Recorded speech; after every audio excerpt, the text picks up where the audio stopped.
He spent 6 years building an empire on blood, fear, and the crushed bones of every man who dared stand in his way. Then one Tuesday morning, a plain white envelope destroyed everything he thought he owned. Not with a bullet, not with a betrayal, but with a photograph of a little boy who had his eyes. Dante Moretti had ordered executions without blinking, had rebuilt entire criminal networks from ash, had made senators beg and rival bosses weep, but right now, sitting alone in a penthouse worth $40 million, his hands were shaking over a photograph of a 6-year-old child he never knew existed. This is the story of the most feared man in the country, and the one thing that finally broke him. If this hits you, drop a like and comment the city you're watching from. I want to see how far this story travels. Now stay with me, because this one doesn't let go. The divorce papers had been Dante's idea. He remembered the morning clearly, the way the light came through the floor-to-ceiling windows of the conference room on the 42nd floor, the way his attorney had stacked the documents in a neat, apologetic pile, the way Elena had sat across from him in a gray dress that made her look smaller than she actually was. She hadn't cried. That had surprised him. He'd expected tears, maybe accusations, maybe the kind of operatic grief that women in his world performed when they sensed they were losing leverage. Instead, she had looked at him with those dark, steady eyes that had always made him feel uncomfortably, like she could see through the armor, and she had picked up the pen without a word. She signed every page. Dante had watched her hand move across the paper and felt something he refused to name. Relief, he'd told himself. It was relief. He was untangling himself from the one vulnerability he couldn't afford. Marriage was exposure. Elena was exposure. In the world he operated in, love was not a sanctuary. It was a target painted on your chest for every enemy who wanted leverage. His attorney had cleared his throat. Elena had capped the pen, set it on the table with a soft click, and stood. "That's everything," she said. "Not I hate you, not I hope you rot, just that's everything." Like she was finishing a grocery list. Dante had nodded. He had been so certain in that moment that he was making the right call. That clarity, that cold executive certainty, was the thing he prided himself on above all else. No sentiment, no hesitation, just the correct decision, made at the correct time, executed cleanly. What he didn't know, sitting in that conference room with the afternoon light cutting clean lines across the table, was that Elena was already 6 weeks pregnant. She didn't tell him. She didn't tell him because she had spent 3 years watching him choose the empire over everything else, every single time, without exception, without apology. She'd watched him leave their bed at 2 a.m. to take calls he'd never explain. She'd watched him look through her at dinner like she was a piece of furniture he'd forgotten to return. She'd watched him shake hands with men she knew were monsters and come home smelling like cigarettes and other people's fear. And somewhere in those 3 years she had understood, not with bitterness, but with the kind of exhausted clarity that comes after you've cried yourself empty enough times, that telling him would not bring him back to her. It would only chain him to her, and a chained Dante Moretti was a dangerous thing to be near. So she signed the papers, capped the pen, and walked out of that conference room carrying a secret that would reshape both their lives 6 years later. Dante built the empire the way he did everything, with absolute focus and no concern for collateral damage. The Moretti Syndicate had existed for 3 generations, but it had never looked like this. His grandfather had run numbers and loan sharking out of the back rooms of Italian restaurants. His father had graduated to construction contracts, union corruption, and the occasional body in a river. But Dante had vision. He saw that the old model was dying, that the FBI was getting better, that visibility was the enemy. He restructured everything, pushed the money through legitimate real estate holdings, through tech investment shells, through a foundation that donated to children's hospitals, and put Dante's name on plaques in hospital lobbies. He hired attorneys who'd clerked for federal judges. He cultivated relationships with 3 city councilmen, 2 state senators, and a deputy director of a federal agency whose name he'd never say out loud in a room with cameras. By year 3 after the divorce, the Moretti organization was the most insulated criminal enterprise on the eastern seaboard. By year 5, Dante was personally worth somewhere north of $200 million, though the exact number existed only in offshore accounts that would take a decade to untangle. He lived in a penthouse with a private elevator. He had a chef, a driver, 2 bodyguards who rotated in 12-hour shifts, and a rotating cast of women who wanted things from him that he was happy to provide because they required nothing emotional in return. His captains feared him. His rivals respected him in the way you respect a loaded gun, carefully, from a distance, with both hands visible. He was, by every measurable standard, winning.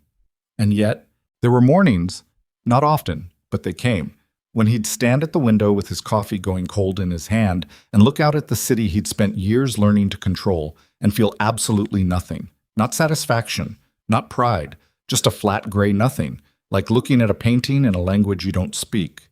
He dismissed the feeling quickly, efficiently, the way he dismissed anything that threatened his operational clarity. He'd take a meeting, make a decision, sign something. The nothing would recede, but it always came back. The envelope arrived on a Tuesday. No return address, postmarked from a small city 400 miles away. His head of security had flagged it as a potential threat. Anything anonymous that reached Dante's personal address went through a sweep first, but the sweep found nothing dangerous. Just paper. Just an envelope with his name written in handwriting he didn't recognize. He opened it alone, in his office, after his 10 o'clock meeting had cleared out. Inside was a photograph, printed on standard photo paper, the kind you get at a drugstore. A little boy, maybe 5 or 6, standing in what looked like a public park. He was laughing at something off camera, his head thrown back, and the afternoon light caught him in a way that made the image look almost cinematic.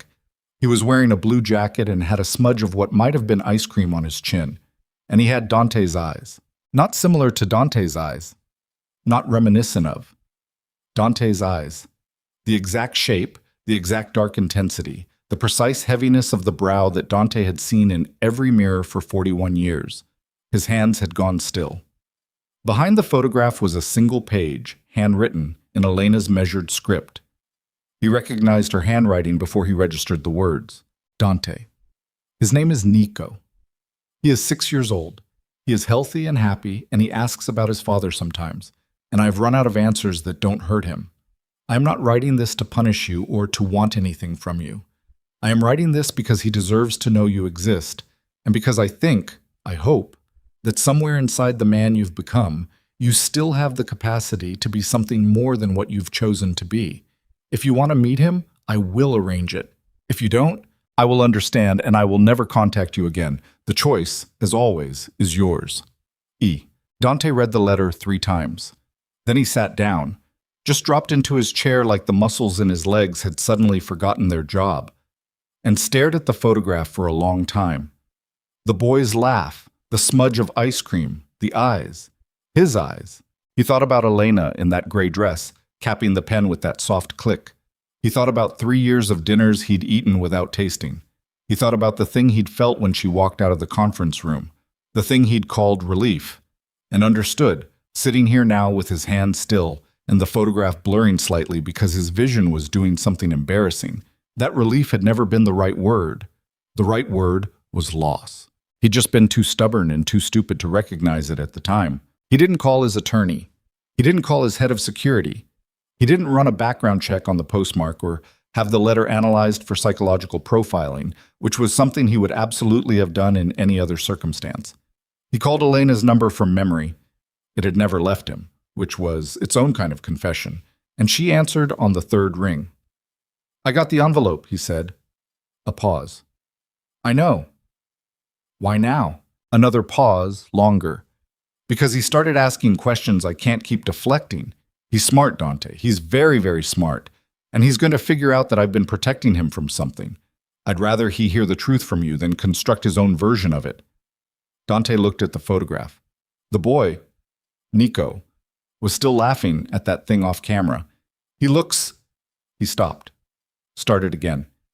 He looks like... I know what he looks like, Elena said quietly. That's why I sent the photograph instead of just writing.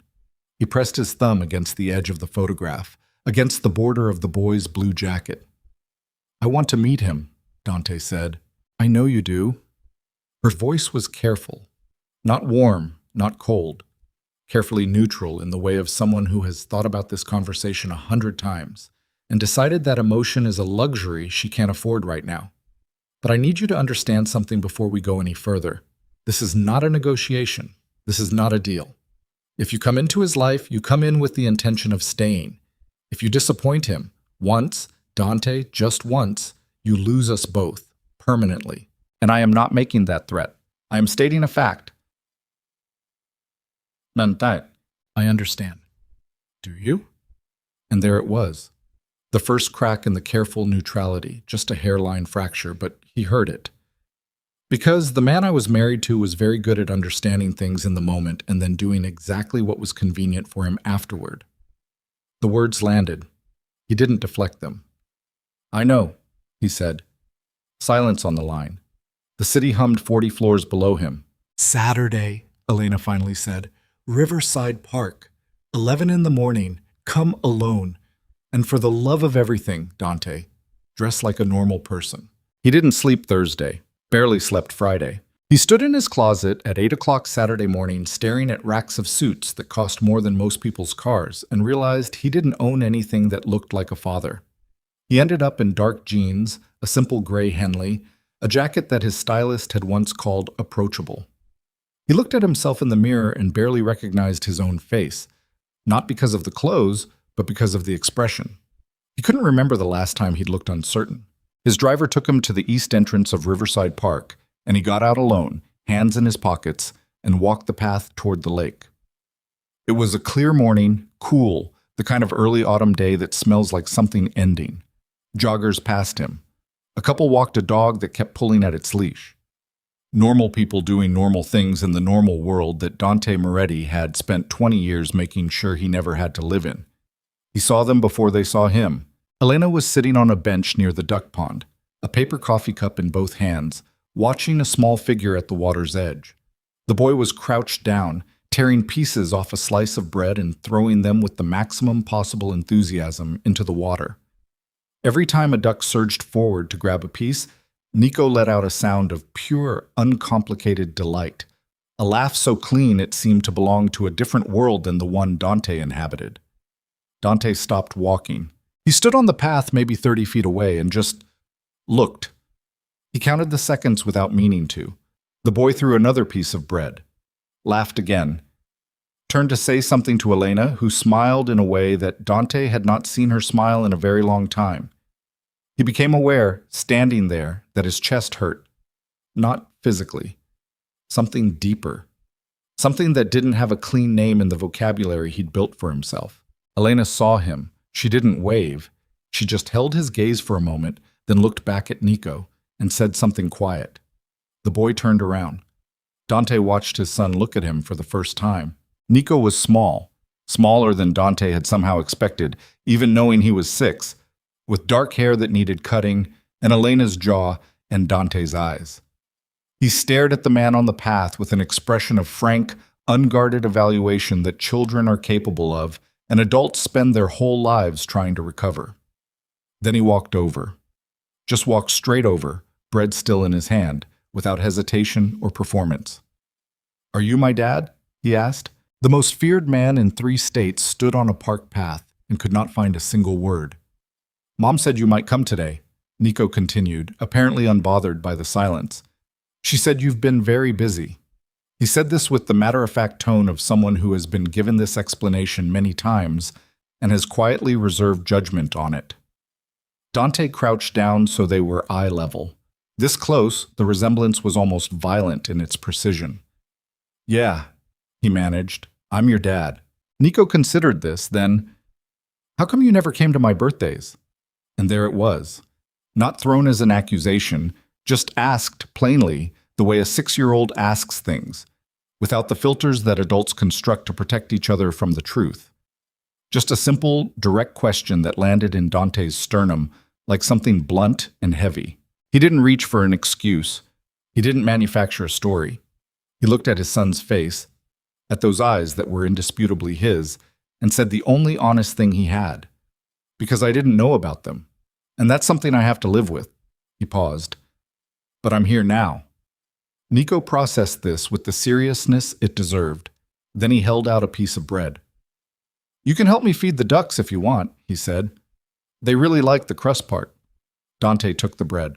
Elena watched from the bench, both hands around her cooling coffee, and did not let herself feel too much. She had prepared for this. She had rehearsed her own reactions the way she'd rehearsed everything in the last 6 years, carefully, privately, without anyone to help her carry the weight of it. She had told herself 100 times that Dante's presence in Nico's life did not change anything about her own life, that the man crouching by the duck pond in his expensive jacket was not her husband anymore, that the decision she'd made 6 years ago had been the right one, and nothing about today changed that. But watching Dante take that piece of bread from Nico's hand, watching the careful, almost terrified way he held it, like a man handling something he was afraid to break, she felt something she hadn't expected. She felt sorry for him. Not in a soft way, not in a way that forgave everything, but in the way you feel sorry for someone who has just understood, too late, what they threw away, and has to stand in the wreckage of that understanding and figure out what to do next. She had made her terms clear on the phone. She'd meant every word. What she hadn't told him, what she couldn't tell him, not yet, was that in the 3 weeks since she'd mailed that envelope, she had received 2 separate visits from men she didn't recognize who'd asked questions about her address, her schedule, and whether she lived alone. She had told herself it was coincidence. She had told herself that Dante's world was his world, and it had nothing to do with her anymore. But she was no longer sure she believed that. She watched her son laugh at something Dante said. Actually laugh, head thrown back, the same laugh from the photograph. And she tightened her hands around the coffee cup and made herself breathe. Whatever was coming, she thought, it was already in motion. She just didn't know yet what shape it would take. The duck pond visit lasted 47 minutes. Dante knew because he checked his watch when he sat down beside Elena on the bench. An old habit, timing everything, measuring the world in intervals. And he checked it again when Nico finally ran out of bread and announced, with great authority, that the ducks had eaten enough and probably needed a nap. 47 minutes. In 47 minutes, his son had told him about a kid named Marcus at school who cheated at kickball, had explained in exhaustive detail why blue was a superior color to green, and had asked, completely without self-consciousness, whether Dante knew how to whistle because Nico was still working on it and needed someone to practice with. Dante had whistled. Nico had attempted to replicate it, produced a sound like air escaping a tire, and declared that he was almost there. 47 minutes. And Dante was already a different person than the one who'd walked into that park. He didn't say that to Elena. He said goodbye to Nico, who gave him a hug that lasted approximately 2 seconds and felt like being hit by something he had no defensive posture for. And he walked back to the car, and he sat in the back seat for a long time before telling his driver to move. Marco, who had been Dante's driver for 11 years and had learned to read silences the way other people read faces, said nothing for the first 10 minutes. Then carefully, "Good morning, sir?" "Yeah," Dante said, still looking out the window. "Good morning." The meeting was already waiting for him. He'd pushed it twice. Once to take the park visit, once because he hadn't been ready to sit across from his captains and pretend the last 47 minutes hadn't happened. But Caruso didn't get pushed a third time. Vincent Caruso was Dante's senior underboss, a thick-necked man in his late 50s who had been with the Moretti family since before Dante took over, who wore the same style of suit he'd worn in 1987, and who communicated almost entirely in measured silences and the precise angle of his jaw. He was the most competent man in Dante's organization and the most dangerous one to underestimate. He was already in this conference room when Dante arrived, seated at the far end of the table, a glass of water untouched in front of him. 2 other captains were present, Luca Ferrante, who ran the port operations, and a younger man named Sal who had come up fast in the last 2 years and had the particular energy of someone who was always slightly too eager to demonstrate his usefulness. Dante sat down. He didn't take off his jacket. Caruso looked at him for a moment the way Caruso always looked at everything, with the flat, evaluating patience of a man who had outlived most of the people who'd ever underestimated him, and then said, "The Valdez situation needs a response. We've let it sit 3 weeks. I know how long it's been sitting." "Then you know we look like we're hesitating." "We are hesitating. There's a difference between hesitating and being patient." Caruso picked up the glass of water, set it back down without drinking. "The difference," he said, "is one of them looks like strength." Dante met his eyes. "I'll handle the Valdez situation." "When?" "When I'm ready." Luca cleared his throat. He was a wiry man, nervous energy always leaking out of him in the form of finger tapping and small unnecessary movements. The problem is the other families are watching. If they think we're... I know what they think. Dante's voice was quiet. The kind of quiet that had always worked better than volume. And what they think doesn't change my timeline. Is that clear? Luca nodded quickly. Sal stared at the table. Caruso said nothing, which was his way of making a point. Dante stood. Luca, I need the port numbers by Thursday.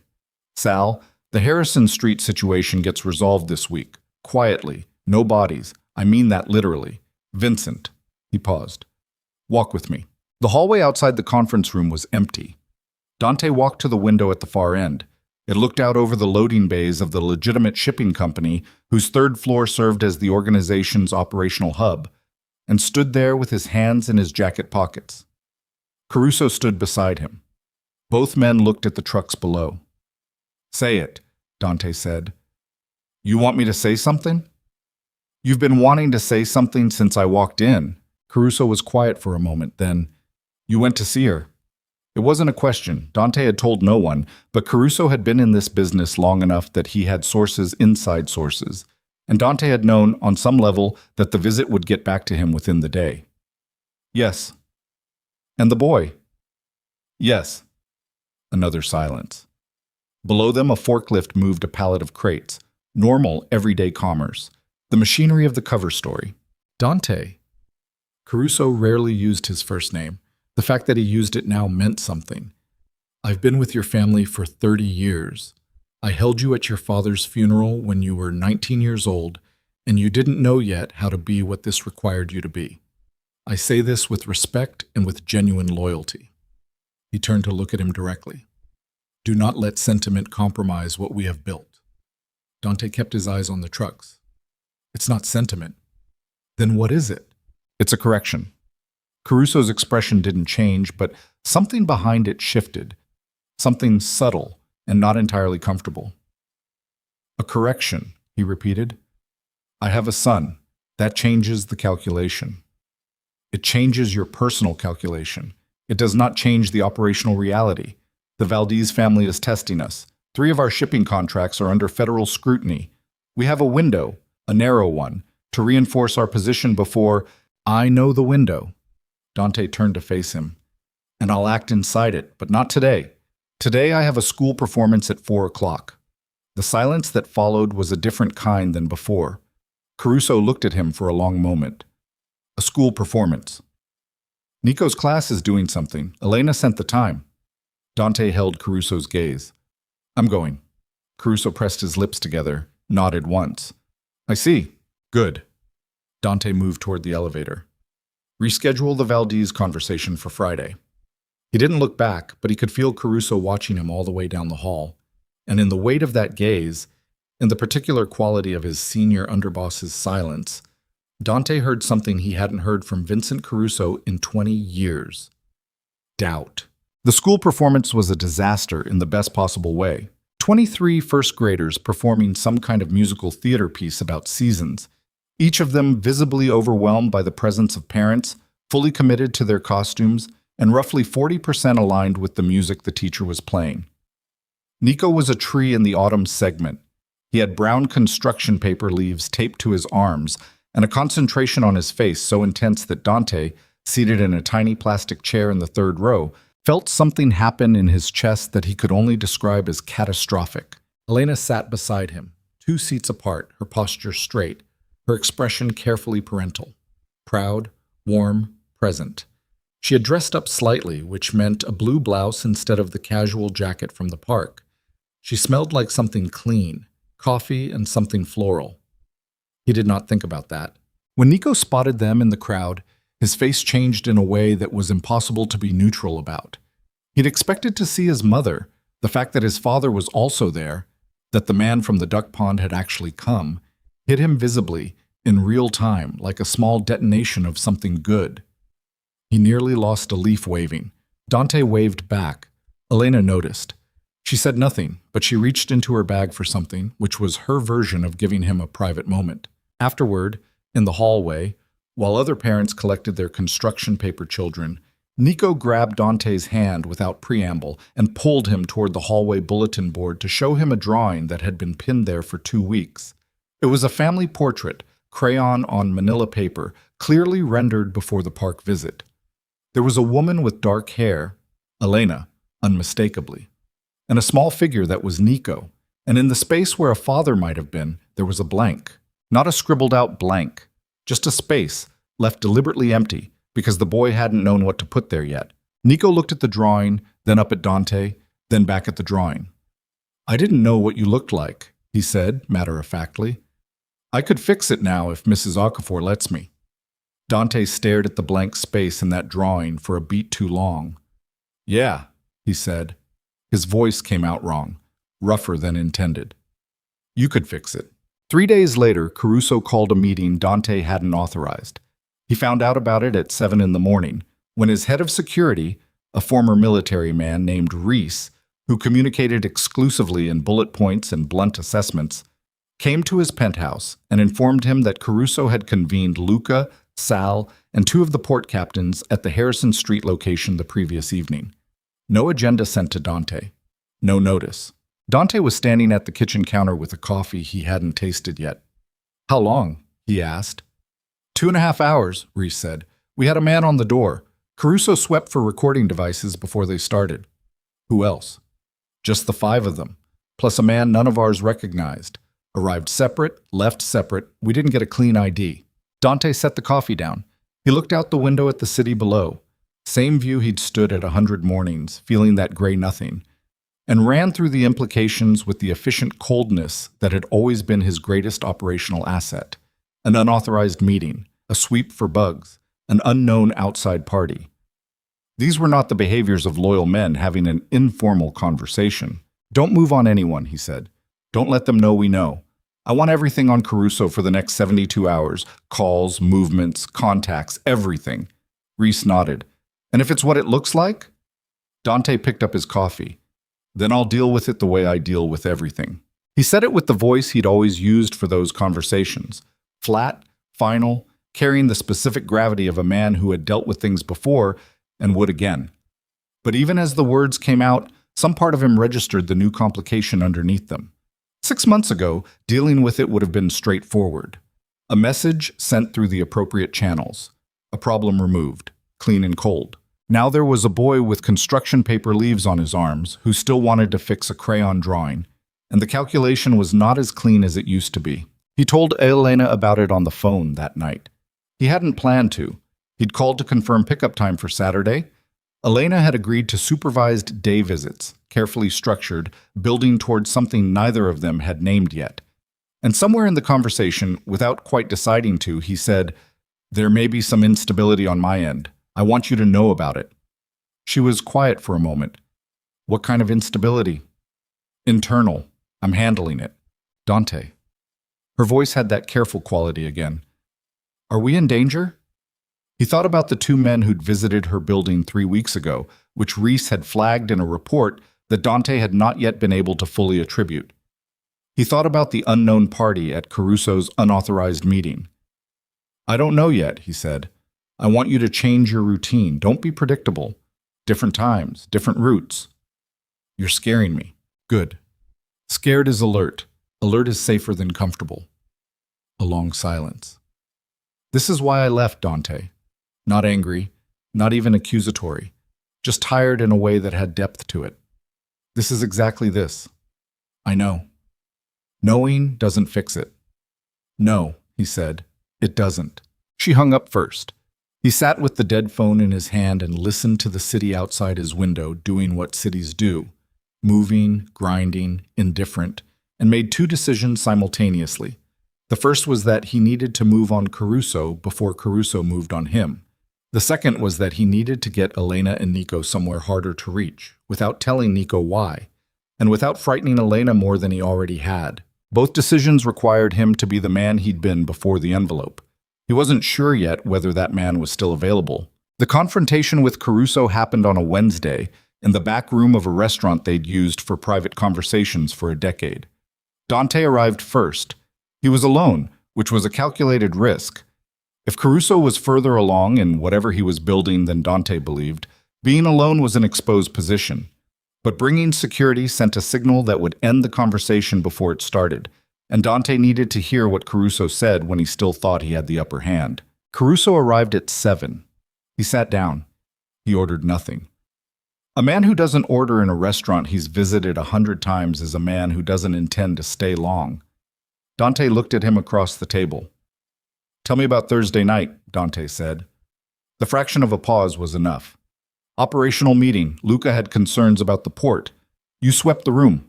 Caruso's jaw tightened. "You swept the room," Dante said again, quietly. "Which means you weren't concerned about the port. You were concerned about who might be listening to whatever you were actually discussing." Caruso leaned back. The pretense dropped from his face like a coat sliding off a chair, and what was underneath was not the loyalty Dante had counted on for 20 years. It was something older and colder. Pragmatism. The kind that has decided sentiment is a luxury and survival is the only honest currency. "You're changing," Caruso said. "The whole organization sees it. People change. Not in this business. Not like this." He leaned forward and his voice dropped to something almost genuinely personal. "I'm not your enemy, Dante. I'm telling you what the others won't say to your face, that missing sit-downs for school plays and taking personal calls in the middle of negotiations sends a signal. And the Valdez family received that signal. The Marchetti crew received it. There are conversations happening right now in rooms we don't control about whether the Moretti position can be taken," Dante finished. Caruso said nothing. "That's the word you were avoiding. Taken." Dante set both hands flat on the table. "Here's what I need you to understand, Vincent. I know what's being said. I know who's saying it. And I know about Thursday night, including the man who arrived separately and left separately, whose name I will have by the end of the week." He watched Caruso's face for the tell. It came, a slight stiffening around the eyes, a recalibration happening in real time. "You have one opportunity," Dante said. "Tell me who approached you and what they offered. Do it now, in this room, and we have a conversation about how to move forward. Don't tell me—" He paused. "And we have a different kind of conversation entirely." The restaurant hummed around them. Silverware, low voices, the smell of food being cooked for people who had no idea what was happening 8 feet away in the back room. Caruso looked at him for a long moment, and then he said, "The Marchetti family reached out 6 weeks ago. They have a federal contact who's been building a case against us. They offered protection from that case in exchange for a transition of leadership." Dante breathed through his nose. "You were going to help them remove me." "I was going to consider it," Caruso said, with a precision that was almost admirable. "There's a difference." "In what universe?" "In the universe where the alternative is watching 20 years of work collapse because you found out you have a kid." His voice cracked on the last word, not with emotion, but with something that might have been, in another version of this man, genuine frustration. "You are not the same person who built this, and the people who depend on it need someone who still is." Dante sat with that for exactly 3 seconds. Then he said, "Get out of this organization by Friday. Clean exit. You walk away from everything, accounts, contacts, positions, and you keep your life. That's the offer. It expires when you leave this table." Caruso stared at him. "That's the offer," Dante said again. "One time." Slowly, with the particular heaviness of a man watching a version of the future he'd planned collapse in front of him, Caruso stood. He straightened his jacket, same style as 1987, same habit, and he looked at Dante with something that was not quite respect and not quite hatred, but existed somewhere in the deteriorated territory between them. "You're going to lose it all anyway," he said. "The only question is whether you lose it fighting or whether you lose it because you stopped fighting." He walked out. Dante sat alone in the back room of the restaurant and listened to the silverware and the low voices and the cooking smells, and understood, with a clarity that had no comfort in it, that Caruso was probably right about one thing. The Marchetti family had a federal contact, which meant the case Reese had been tracking as a distant concern was no longer distant. It was active. It was resourced. And now that Dante had moved on Caruso without knowing the full shape of what Caruso had been building, the people Caruso had been coordinating with would know within 24 hours that the meeting hadn't gone the way they'd planned, which meant whatever they were going to do next, they were going to do it faster. He took out his phone and called Reese. "I need a location for Elena and Nico," he said when Reese picked up. "Somewhere I control, somewhere secure, somewhere she won't know is connected to me. I need it by tomorrow morning." "That's a short timeline." "I know." And Reese, he stopped, rubbed the back of his neck. "Do it quietly. She's already frightened. I don't want her knowing how bad it actually is." He hung up, sat alone another minute. Then he called Elena. She picked up on the second ring, which meant she'd been awake, which meant she'd been waiting for something without being sure what. "I need you to take Nico somewhere for a few days," he said.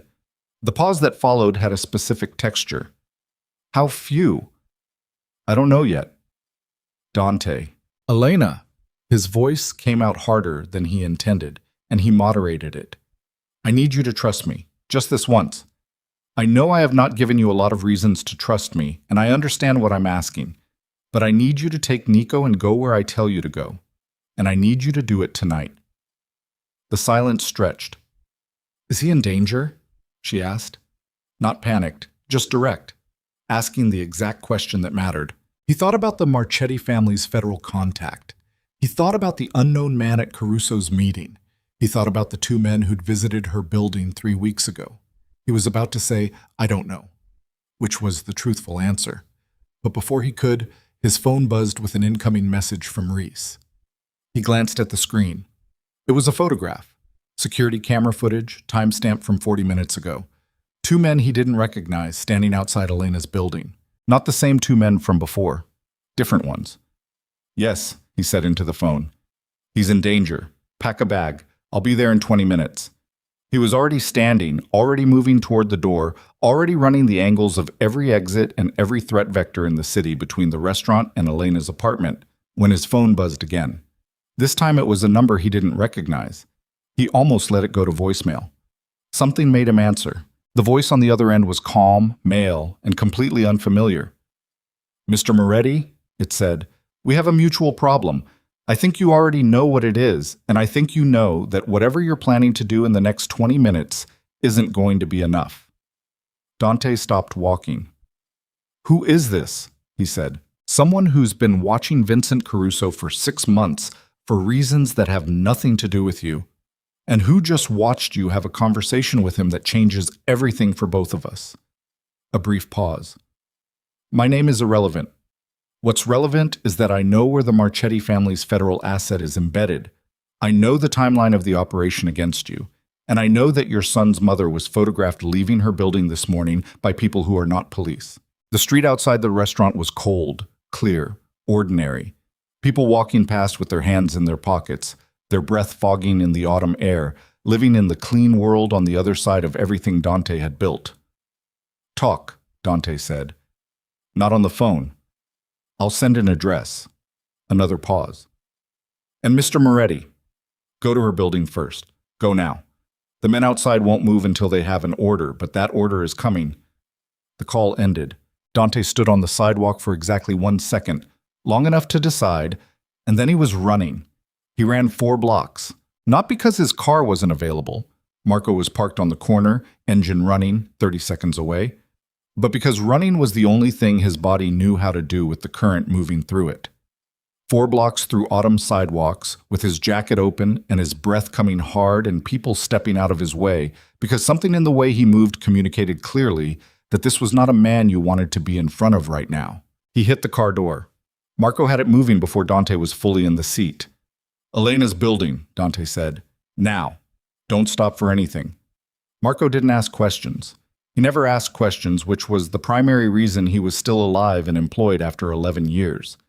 He pulled into traffic with the particular aggressive patience of a man who has navigated this city under pressure enough times to know exactly which rules to break and which ones to respect. Dante called Reese from the back seat. "The 2 men outside her building," he said the moment Reese picked up. "What are they doing right now?" "Still outside, south entrance. 1 on the steps, 1 near the parking structure." "They're not moving?" "Not yet." "Stay on them. If either one reaches for a phone, I need to know immediately." He hung up and called Elena. She picked up mid-first ring. "Don't go outside," he said. "Don't open the door for anyone. I'm 4 minutes away." "Dante, what is 4 minutes?" Pack what Nico needs for 3 days, just essentials. Can you do that right now? He heard her breathing shift, the specific rhythm of someone fighting down panic and winning, barely. Yes. Good. 4 minutes. He ended the call and looked out the window at the city moving past and made himself breathe at a controlled rate because panic was a resource drain and he couldn't afford it. He ran the geometry of the situation in his head, the way he'd run hundreds of operational problems over 20 years. Inputs, variables, unknown factors, probable outcomes. And what he arrived at was not comforting. The unknown caller knew things that only 2 categories of people could know. Someone embedded inside the Marchetti operation, or someone with a surveillance capability that extended across multiple organizations simultaneously. Either option was sophisticated. Either option changed the shape of whatever Dante thought he was dealing with. And Caruso had said 6 weeks. The Marchetti family had approached Caruso 6 weeks ago, which meant they'd been planning this transition for at least that long, which meant the federal case Caruso had mentioned was not newly assembled. It had history. It had depth. It had possibly sources inside Dante's own operation that went beyond Caruso. The car stopped outside Elena's building. Dante was out before it fully halted.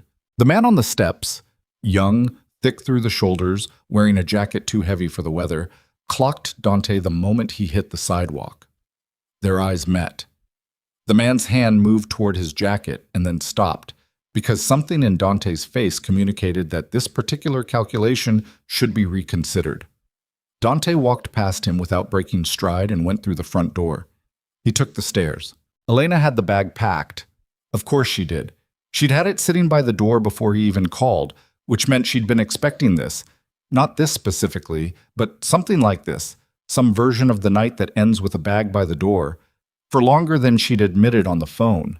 Nico was in his pajamas, holding a stuffed animal of indeterminate species with the serious calm of a child who understands that something important is happening and has decided that being difficult about it would be wrong.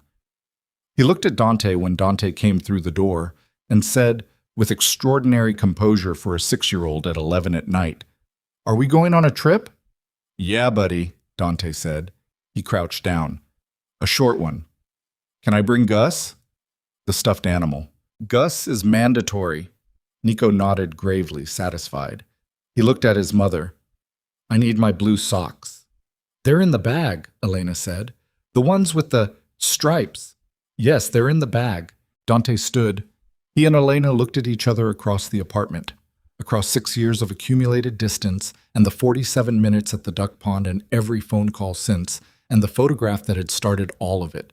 And there was a conversation that happened entirely without words, the way it can between 2 people who once knew each other well enough to anticipate the sentence before it started. She was frightened. She was also, underneath the fear, furious. Not at him specifically, or not only at him, but at the situation, at the world he'd built, at the fact that she'd spent 6 years protecting her son from exactly this, and here it was at her door anyway. He was sorry. He was also useless at saying so in any way that would help. "Let's go," he said.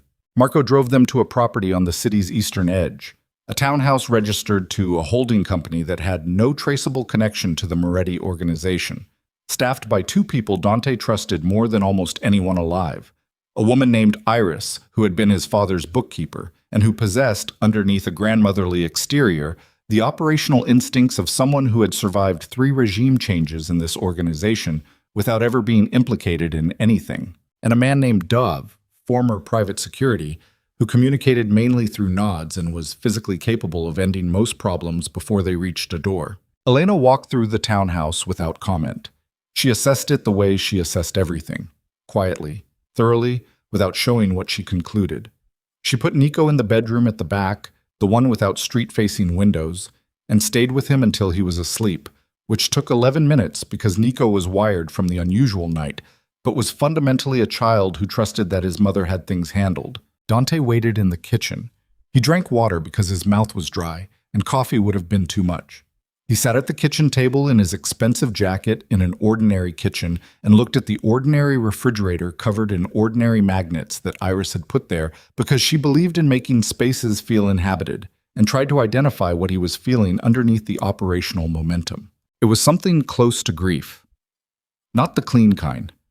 the kind that comes from understanding exactly how you arrived at a crisis and being unable to identify a single decision you could have made differently that would have prevented it, because every decision had followed logically from the previous one, all the way back to a conference room and a woman in a gray dress and the thing you'd called relief. Elena came into the kitchen.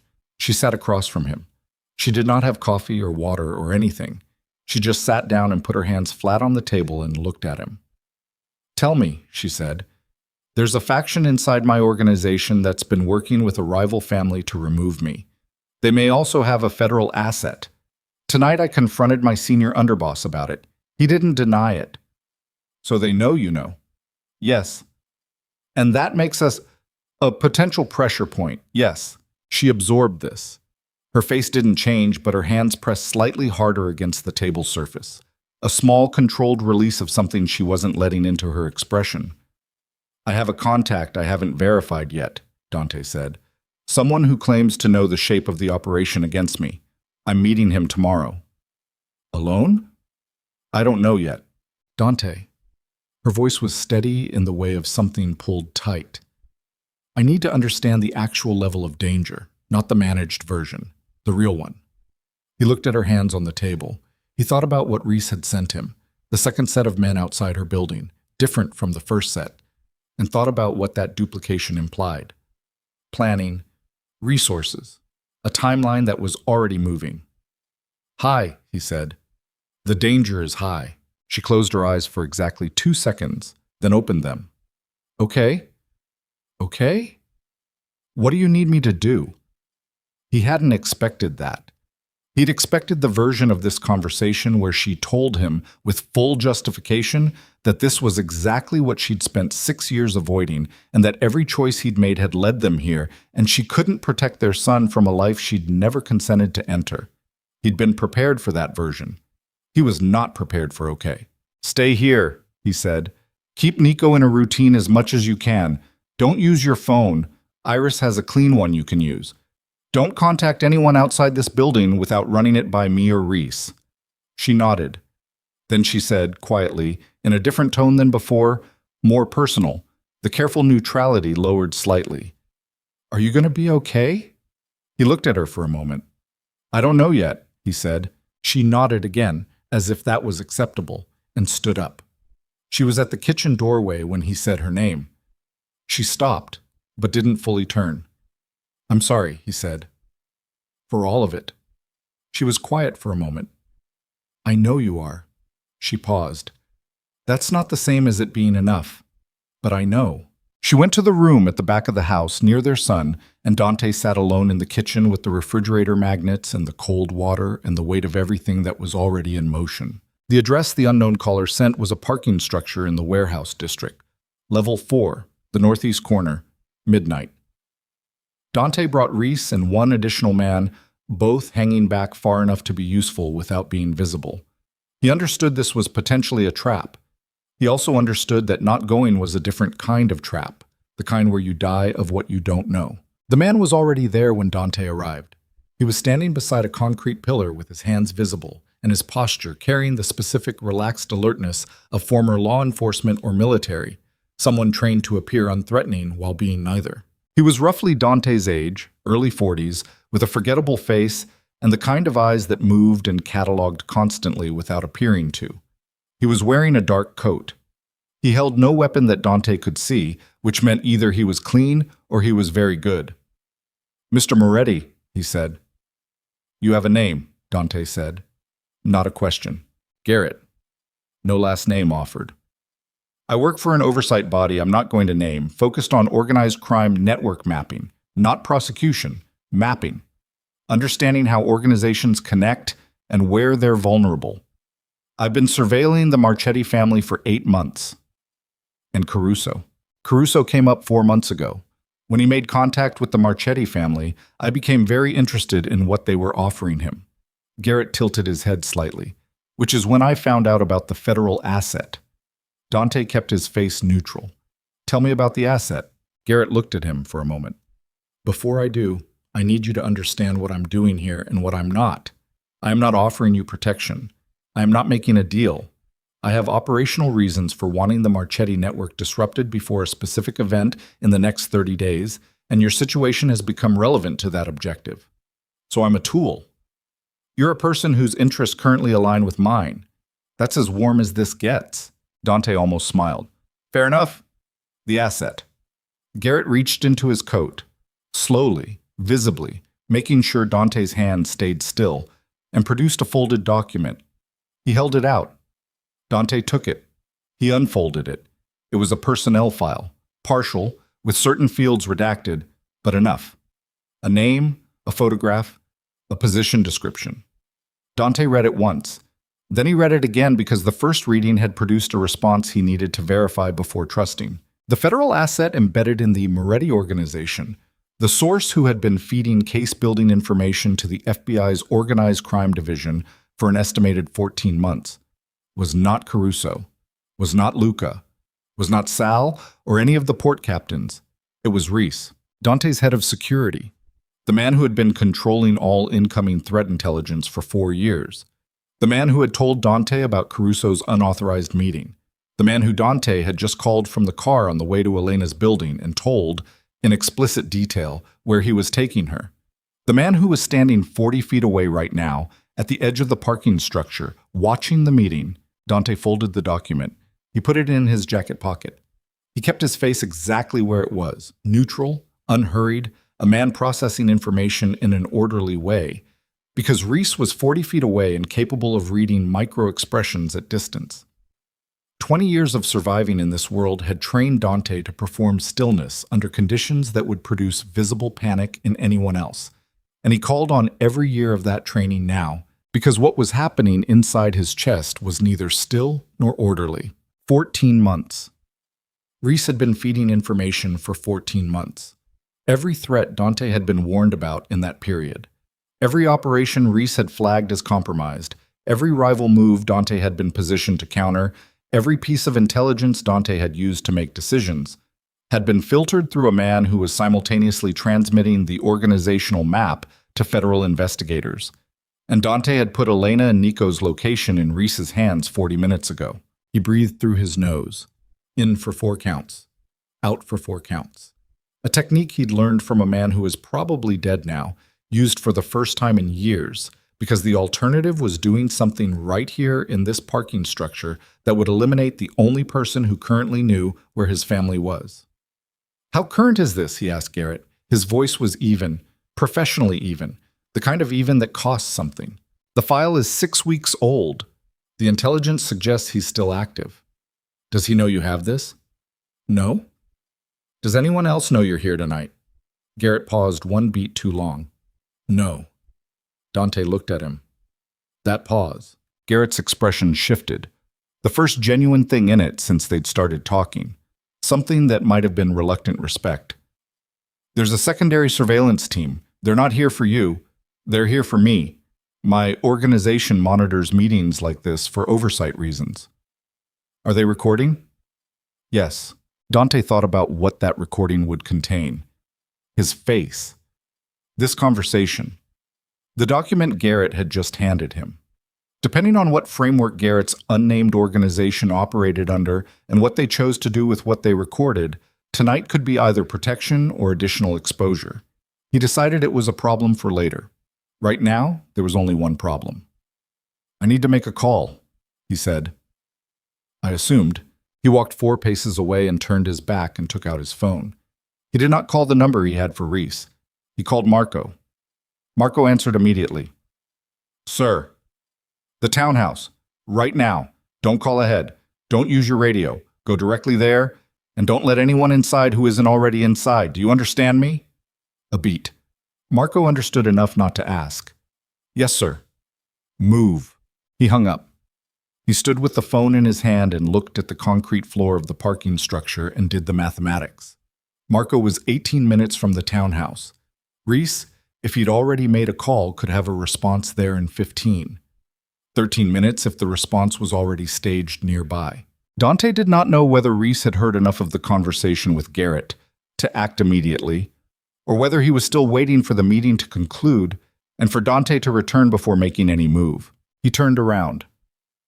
Garrett was watching him with the expression of a man who has seen people absorb bad news many times and understands that the absorbing takes whatever shape it takes.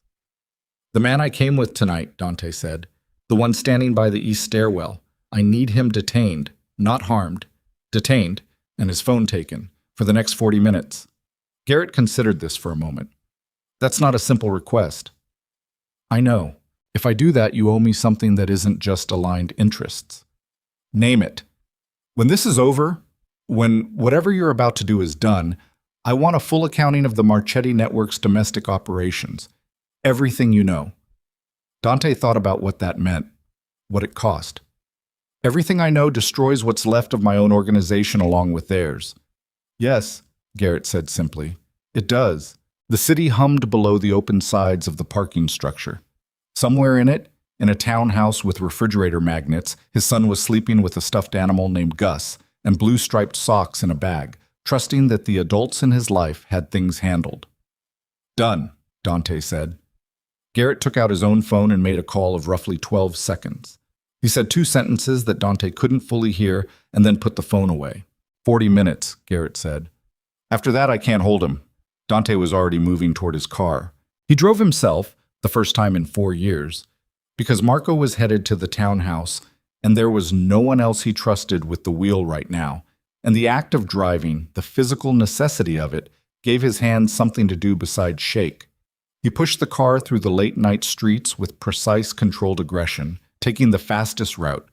Red lights treated as suggestions, and tried not to think about the 14 months. About every conversation he'd had in front of Reese. Every decision made with Reese's intelligence informing it. And here was where the architecture of it became genuinely nauseating. Every move he'd made since Elena's envelope arrived, discussed in Reese's presence, including the envelope itself, including the park visit, including the school performance, including the location of the townhouse. Reese had given the FBI a 14-month map of the Moretti organization.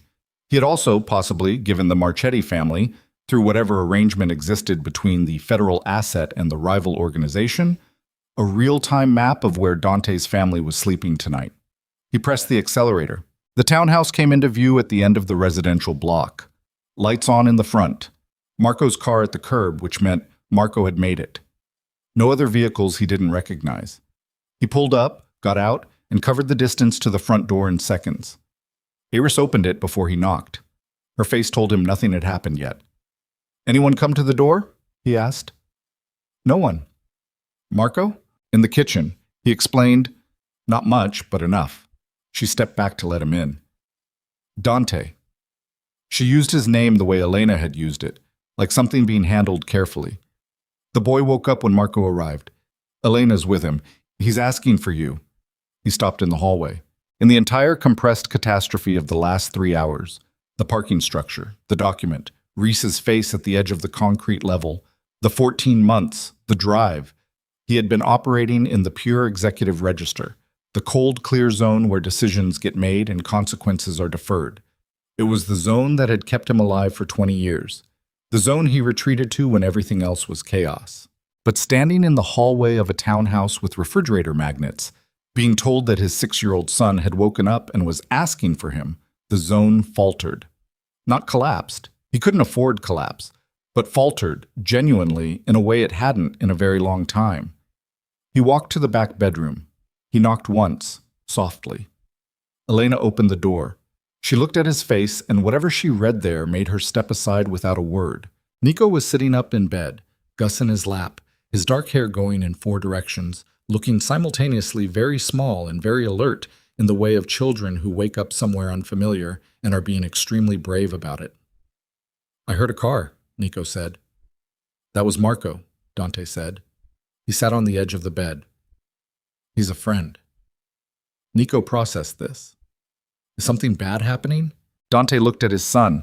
He thought about the clean, uncalculated way Nico asked questions, without filters, without cushioning, just the direct nerve of it. He thought about a crayon drawing with a blank space where a father should be. "There's some stuff I have to handle," he said. "But you're safe here, both of you.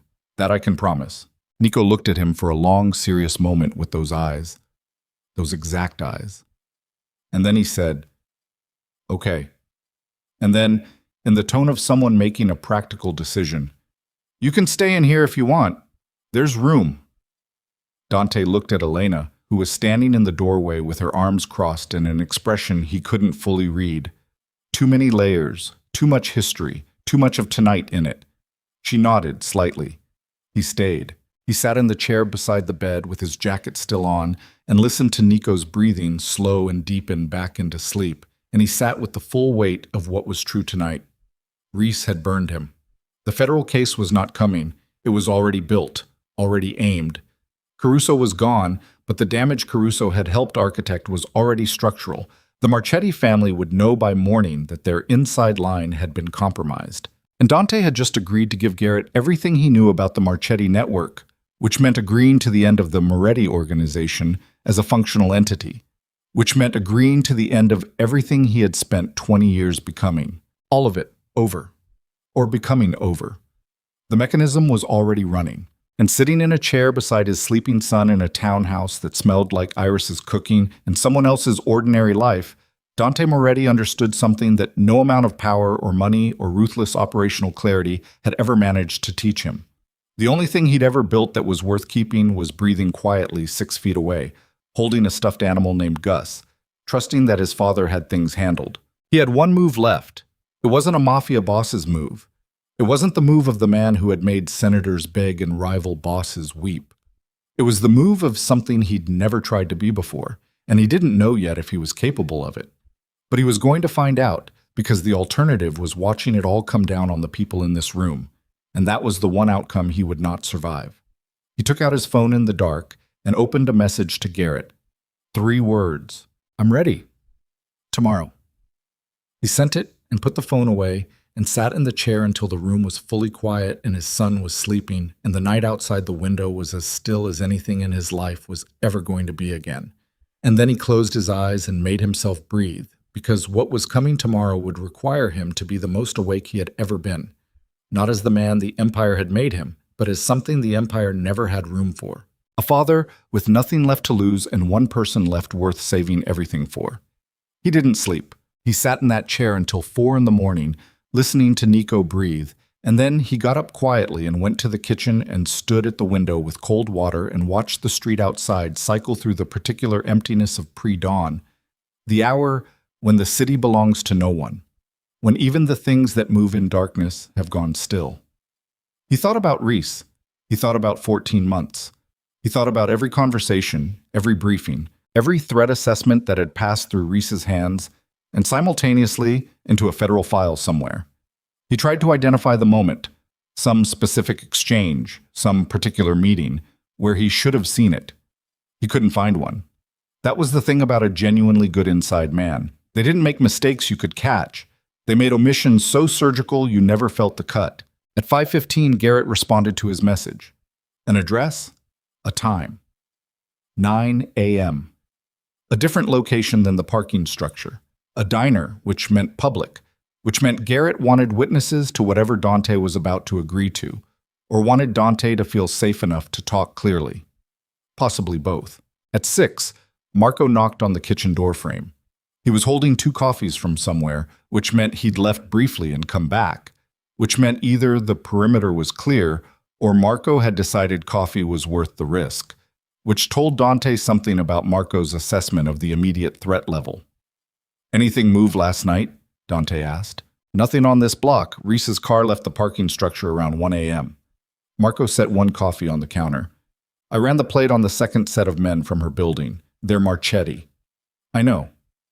"You knew last night?" "I knew enough." Marco was quiet for a moment.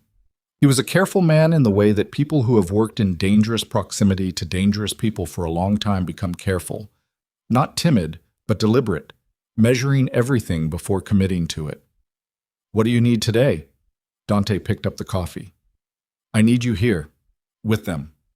All day, no exceptions. Iris and Dove stay on the doors. Nobody enters without my direct authorization on the clean phone." "And Reese? Don't contact him. Don't respond if he contacts you. If he shows up in person..." Dante stopped. He thought about Reese's face in the parking structure, 40 feet away, watching the meeting. The face he'd worked beside for 4 years. "Don't let him through the door." Marco nodded. No visible reaction to the implication of it. Understood. If I'm not back by 6 tonight, call the number Garrett gives you and tell him the situation changed. And if you're not back by 6 because something happened to you? Dante looked at him. Then the priority is the woman and the boy, not me. Do you understand that? Marco held his gaze for a moment, then quietly. Yes, sir. Elena was up when he went to say he was leaving. She was in the narrow hallway outside the back bedroom, still in the clothes she'd worn last night, her hair pulled back with the kind of efficiency that communicated she hadn't slept either. She looked at him, at the coat he was putting on, at the controlled way he was moving, and read the situation without needing it explained. How bad is today? She asked. Significant. That's not an answer. It's the honest one. I don't know exactly what I'm walking into. She crossed her arms. Not defensive, steadying. And afterward? What does afterward look like? He thought about what he'd agreed to with Garrett, the full accounting, the Marchetti network, the end of everything. Different than before, he said. A lot different. She looked at him for a long moment, the way she'd looked at him across the conference room table 6 years ago. That same quality of seeing through the surface, reading whatever was underneath it. Different how? Smaller, he said, but real. Something moved in her face. Not warmth, exactly. Not forgiveness. That was a longer road than one night in a townhouse kitchen. But something that recognized the sentence for what it was. An honest one. Possibly the most honest thing he'd said to her in their combined years of knowing each other. Come back, she said. 2 words. Just that. He left. The diner was the kind of place that had been in the same location for 30 years and would outlast every business around it on the strength of reliable coffee and no pretension. Garrett was already in a corner booth, a cup in front of him, a newspaper on the table that he wasn't reading. He looked up when Dante came in and made no move, which was its own kind of statement. Dante sat across from him. Reese is in the wind, Garrett said before Dante could speak. He left the parking structure, drove to his apartment, and was gone by 2 a.m. Our people lost him on the interstate. He had a bag, which means he knew we'd made him. He figured it out at the parking structure, probably when you walked away to make the call. Garrett wrapped both hands around his coffee cup. Here's what that means operationally. Reese goes directly to his federal handlers, who panic, who immediately try to accelerate or protect the case they've been building. Simultaneously, Reese goes to whoever in the Marchetti organization he's been sharing with and tells them the meeting happened and you now know about the asset. Dante watched him. So the Marchetti family knows by morning that their inside line is burned, and that you know, which means they move today. Dante said it flat, without inflection, because saying it with inflection would have required having somewhere to put the feeling that came with it. They can't wait. If they wait, I use what I know to dismantle them from the outside before they can act from the inside. So they move today. That is my assessment, Garrett said. Yes, and Elena and Nico. Garrett set his cup down. They know about the townhouse, Dante. Reese knew the address. He had 30 minutes between when you called him from the car and when my people detained him at the parking structure. That's enough time to pass an address. The diner moved around them. A waitress refilling someone's cup, a man in a work jacket reading his phone, 2 older women talking about something involving a garden. Normal morning, normal world. Dante looked at the table's surface. He breathed. Then we need to move them again. I've already arranged it. There's a location my organization controls, fully sterile, no connection to you or to anything connected to you. I can have them moved within the hour if you authorize it. Why would you do that? Because I need you functional today. And you're not functional if you're thinking about them every 30 seconds. It was the most pragmatic expression of protection Dante had ever heard, and somehow that made it more trustworthy than if Garrett had dressed it in sentiment. What do you need from me today? He asked. Garrett opened the newspaper not to read it, but to produce a single folded sheet from between its pages, which he slid across the table. Dante unfolded it. It was a location. A waterfront warehouse complex on the city's southern edge. Below the address, a name, Raymond Marchetti.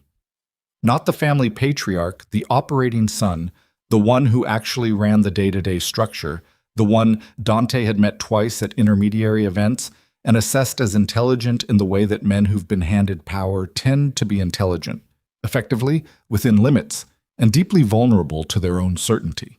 Raymond is coordinating the operation against you personally, Garrett said.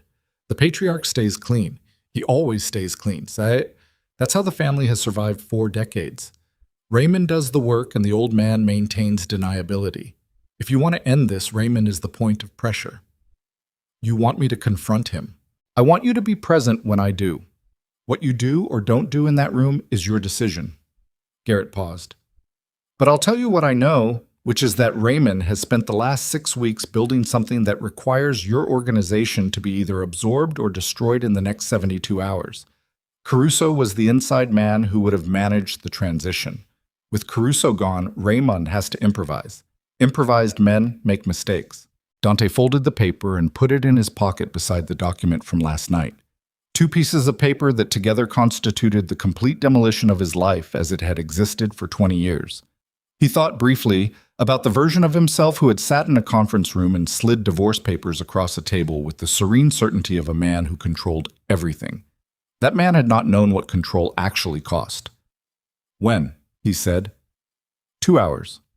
I'll drive. They didn't make it 2 hours. Dante's clean phone rang at 9:47. It was Marco. When Marco called instead of texting, it meant something had already happened. He answered. Talk. They moved on us. Marco's voice was steady, the way a man's voice is steady when it has to be, when the alternative is losing the thread of what needs to happen next. 20 minutes ago, 4 men, 2 vehicles. They hit the front and the side entrance simultaneously. Dove is down. He's breathing. They didn't kill him, but he's not moving. Iris is... A brief pause. Iris held the back. She's okay. Elena, Nico. They took them. The diner disappeared. Everything in Dante's field of vision narrowed to the phone in his hand and the table surface and Marco's voice in his ear. Where? He said. The word came out like a thing with no softness in it, scraped clean of everything except the question. I don't know yet. I'm running the vehicles. One of them I got a partial plate. Run it. Call me back in 5 minutes. He looked at Garrett across the table. Garrett had read the shape of the call from Dante's face and was already on his own phone.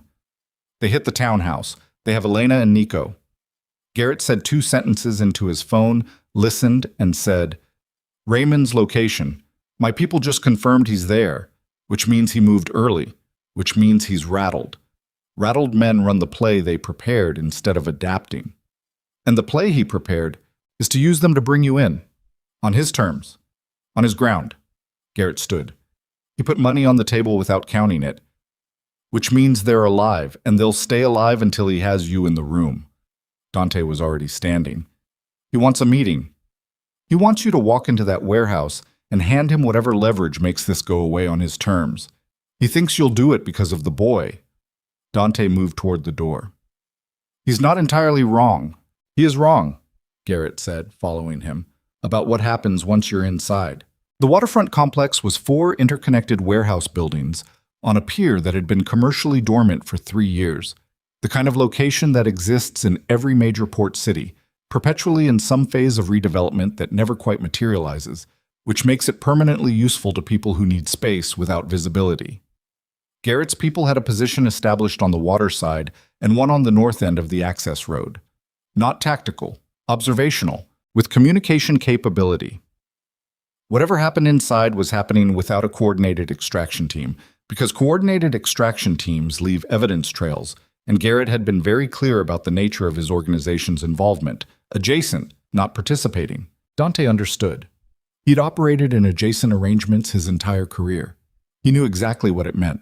It meant he was going in with Marco, who had arrived in a second vehicle and who was the best close-quarters asset Dante had in an organization that was currently in the process of not existing anymore. 2 men and the full weight of everything at stake. He'd gone in with worse. The main entrance was a rolling industrial door on the south face of the building, and it was open, which told Dante that Raymond wanted him to come in through the front, wanted the arrival to feel like a choice rather than what it was. Dante obliged, because the entrance you choose matters less than what you do once you're past it. He and Marco went through the door. The interior of the warehouse was large and cold, and smelled like salt water and old timber and the particular industrial emptiness of a space that has been repurposed too many times to have a smell of its own anymore. The ceiling was high. The light came from portable work lamps positioned at intervals that illuminated the center of the space and left the edges in varying degrees of dark. There were men positioned at those edges. Dante counted 6 in the first sweep, understood there were likely more he couldn't see, and adjusted his operational picture accordingly. In the center of the space, under the work lamps, were 2 chairs. Elena was in one of them. She was upright, her hands bound behind the chair with something plastic. Zip ties, not rope, which told Dante the men who'd taken her had come prepared and in a hurry. There was a bruise forming on her left cheekbone that hadn't been there this morning, and seeing it produced something in Dante's chest that was not grief and not anger and not fear, but something underneath all 3 that had no name he knew, only temperature and weight. She looked at him when he came in. Her eyes were clear, frightened, yes, but clear, awake, tracking, her chin at an angle that told him she was holding herself together by choice, not by accident, and intended to keep doing so. Nico was in the chair beside her. He was not bound. Someone had made the call that a 6-year-old didn't require restraint, which was either a small mercy or an oversight, and Dante didn't care which. Nico's face was different from his mother's. He wasn't trying to manage his expression. He was just looking at Dante with those eyes, those exact eyes. And the look was not fear, precisely. It was the look of a child who has decided that the situation is very serious and that his father being present in it is the most important fact available. Dante crossed the distance to them in 10 steps. He crouched in front of Nico first. "You okay?" he said. "Yeah." Nico's voice was small but solid. "Mom told me to be quiet, and I was." "Good." He looked at Elena. "You?" "Standing." She glanced at his face. "The bruise is from the door when they rushed us. Don't—" She stopped. She'd read something in his expression that she wanted to moderate. "Don't make decisions about it right now." He stood up. Raymond Marchetti came from the far end of the warehouse, walking the way men walk when they've arranged the environment to demonstrate their control over it. Unhurried, proprietary, a man arriving to a meeting he convened. He was 44, heavy through the shoulders, with a face that might have been pleasant under different conditions. He was wearing a coat that cost as much as Dante's and carrying no visible weapon, which meant the weapon was close, and he felt no need to demonstrate it. He stopped 10 feet away. "Dante," he said. Familiar. First name. The performance of ease. Dante looked at him and said nothing. Raymond's jaw tightened slightly at the silence. "You've had a complicated few days. Say what you're here to say." "I'm here to make an offer, the same offer I made to Caruso, except now we skip the intermediary." Raymond glanced at Elena and Nico with the specific brand of calculated casualness that is designed to communicate a threat without technically making one. "You walk away from the organization. Everything. Accounts, operations, properties, contacts. You sign whatever legal documentation my attorneys have prepared, which legitimizes the transfer of assets. You take your family and you go somewhere quiet, and the federal case against you gets quietly complicated in ways that make prosecution unlikely. Y pues, mumpem. And if I don't?" Raymond looked at him. "Then the case isn't complicated, and the people in those chairs become a problem that resolves itself in a way that I'll personally regret, but won't lose sleep over." Dante breathed. In, out. He was aware of Marco at his left shoulder, aware of the 6 visible men at the warehouse perimeter, aware of the distance between himself and between Raymond and the nearest of those men, aware of the weight and the temperature and the angle of every physical fact in the room. "All right," he said. Raymond blinked. He'd expected negotiation. He'd prepared for negotiation. The immediate agreement hit him wrong, and Dante watched him work through whether to trust it or probe it. "All right," Raymond repeated. "I'll sign whatever you have, but I want them out of this building first. Walking out that door, getting in a car, and gone. Then I sign." "You sign first." "They leave first." Raymond's eyes moved to Elena and Nico and back. He was calculating the value of the guarantee, the risk of the sequence.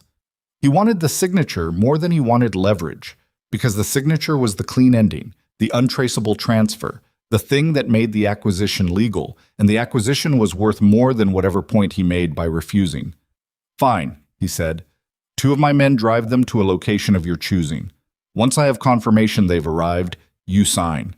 Dante looked at Elena. Go, he said quietly. Do exactly what they say. Get in the car. Elena stood. Her hands were cut free by one of the perimeter men, who moved like he'd been waiting for the signal. She took Nico's hand. Nico stood up and looked at Dante with that expression again, the serious one, the one that was trying to understand everything happening. Then he said very quietly, so only Dante could hear it, Are you coming after?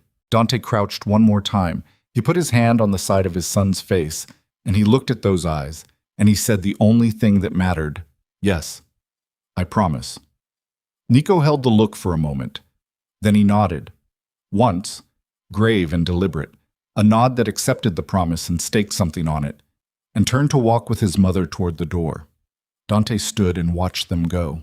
He kept watching until they were through the rolling door and into the gray morning light outside, and then he kept watching the open door for 3 more seconds after they'd disappeared, because the alternative was letting Raymond see anything on his face that wasn't already controlled, and what was on Dante's face right now, underneath the stillness, was not the expression of a man who intended to sign anything. He turned back to Raymond. The documents, he said.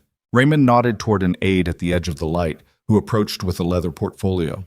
Dante took it. He opened it. He looked at the pages. Standard corporate transfer language wrapped around the machinery of criminal asset acquisition, legitimized through shell companies in 4 jurisdictions, requiring Dante's signature in 7 places. He held the portfolio. He looked at the pen the aide had extended. Raymond watched him with the patient confidence of a man at the end of a transaction he'd planned for 6 weeks. Dante looked up from the document.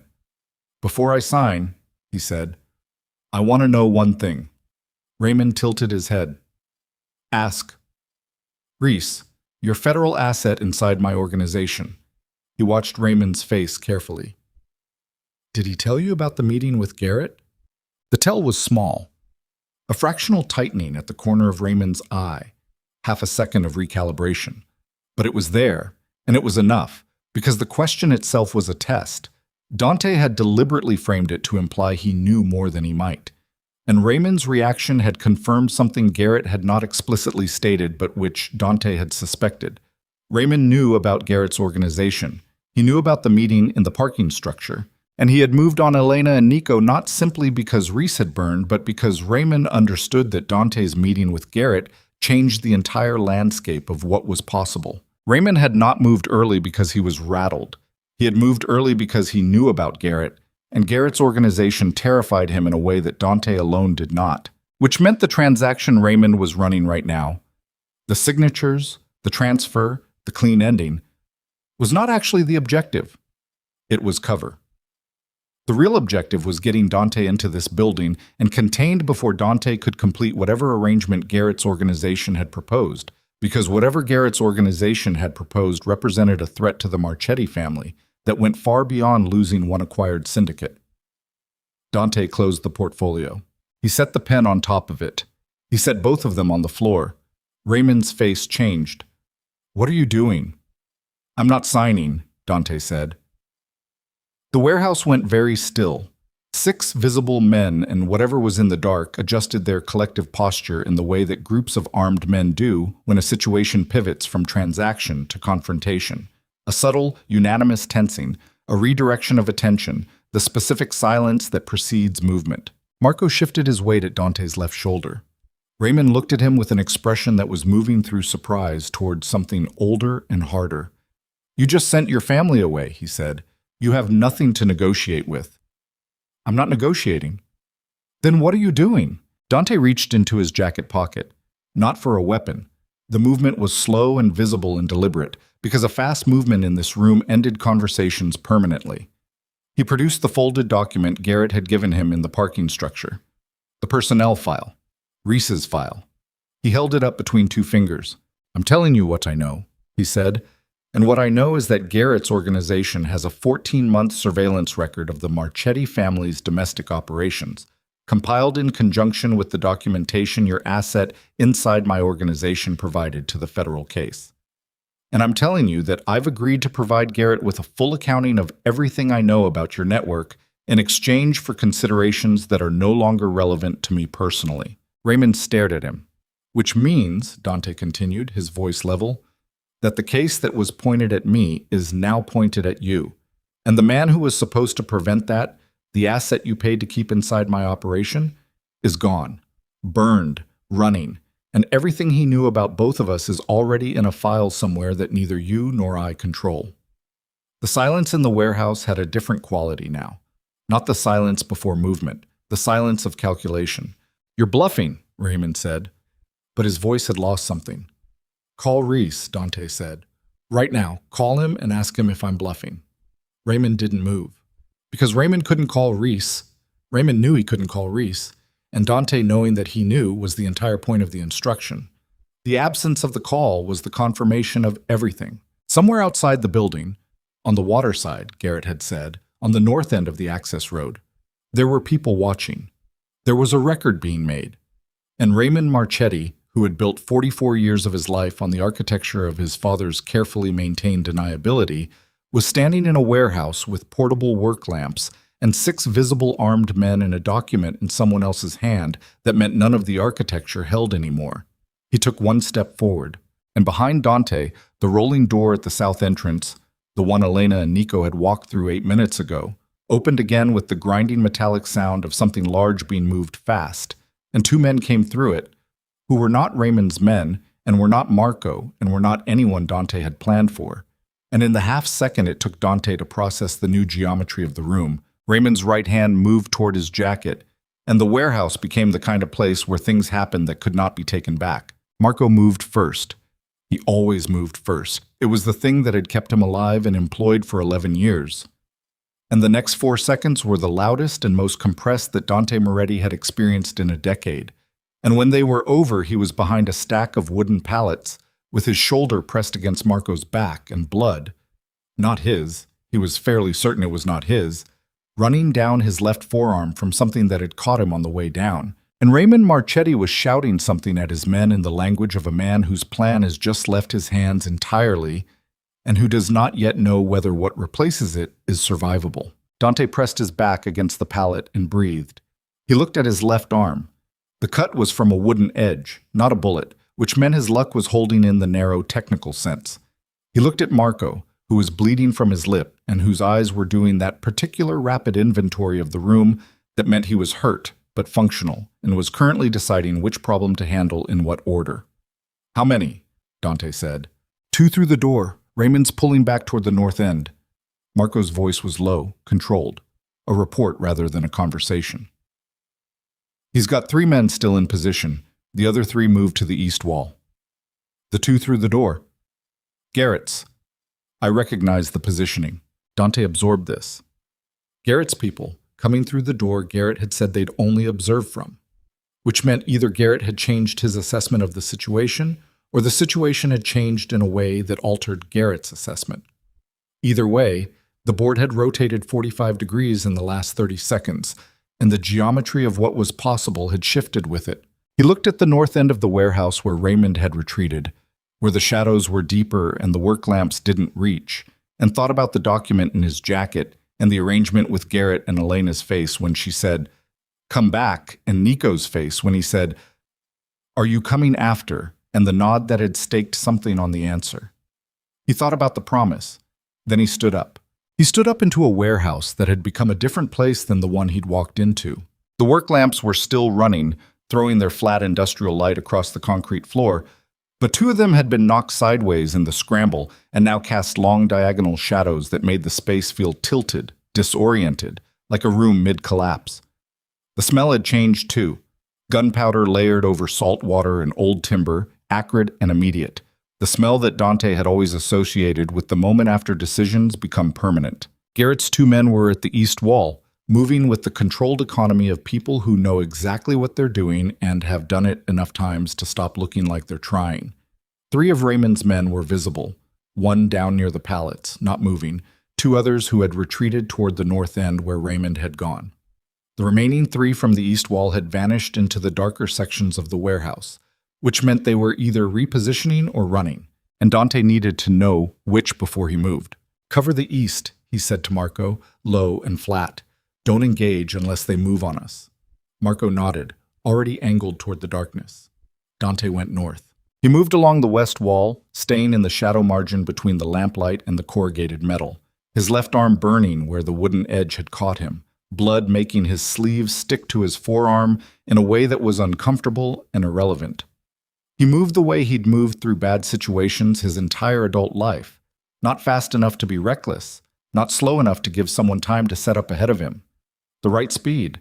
The speed that had kept him alive when being alive required active maintenance. He found Raymond at the far north end of the warehouse, near a service door that opened onto the pier. Raymond had made it almost all the way there. He was standing with his back to the door, one hand braced against the metal frame, and he was alone. His remaining men had either scattered or been engaged by Garrett's people, and he was breathing in the particular way of someone managing a level of adrenaline that their body wasn't accustomed to. Controlled planning and physical danger are different experiences, and Raymond Marchetti was a planner. He saw Dante coming and straightened. His hand moved toward his jacket again. "Don't," Dante said. The word carried the specific weight of someone who means it completely and has nothing left to lose by meaning it, and Raymond's hand stopped. They stood 10 feet apart in the cold north end of the warehouse, with the pier door behind Raymond and the rest of the building behind Dante, and the sound of the harbor water moving against the pilings underneath them, patient and indifferent, doing what water does regardless of what happens above it. Raymond looked at him. His face had shed the performance of ease. What was underneath it was older and less polished and more honest. A man who has just watched a plan he spent 6 weeks building come apart in less than 20 minutes, and is now running the arithmetic of what remains. "You've destroyed yourself," Raymond said. "You understand that. Whatever you think you've accomplished tonight, the organization is gone, the assets are frozen, the federal case is active. You have nothing." "I know," Dante said. Raymond blinked. He'd expected argument, defense, some version of the negotiation he'd been denied earlier. The agreement threw him. "I know I have nothing," Dante said. "That's not the same as having nothing to do." He reached into his jacket, the same slow, deliberate movement as before, visible and unthreatening, and produced the personnel file. He held it out. Raymond didn't take it. "Reese was your asset," Dante said. 14 months. He gave you a map of my organization that you used to build a case you then offered to complicate in exchange for a transfer of everything I own. That's the structure of what you built." "Gumtim Daretschaskin." He paused. "Here's what you didn't build for. Reese talked to the FBI. He also talked to you, which means the same information exists in 2 places, and the 2 places don't know about each other, and the information in each place points in both directions. At me and at you." Raymond's jaw tightened. "That's not—" "Garrett's organization has been mapping the Marchetti network for 8 months. The documentation Reese provided to the federal case, the same documentation you thought was aimed exclusively at me, maps operational connections between my organization and yours that your father spent 40 years trying to keep invisible." Dante watched Raymond absorb this, watched the architecture of the man's certainty develop small structural cracks. When this building gets processed tonight, and it will get processed tonight, Garrett's people are already on it. What they find here, combined with what's in that surveillance file, combined with what Reese told both sides, is going to reach your father's name. The color in Raymond's face changed. Not dramatically. He had enough control for that. But perceptibly. A slight draining. The specific pallor of someone who has just understood that the thing they were most carefully protecting has been exposed. "You can't prove—" "I don't have to prove anything," Dante said. "I just have to provide what I know to the people Garrett works for, which is what I've already agreed to do. After that, what gets proved is someone else's job."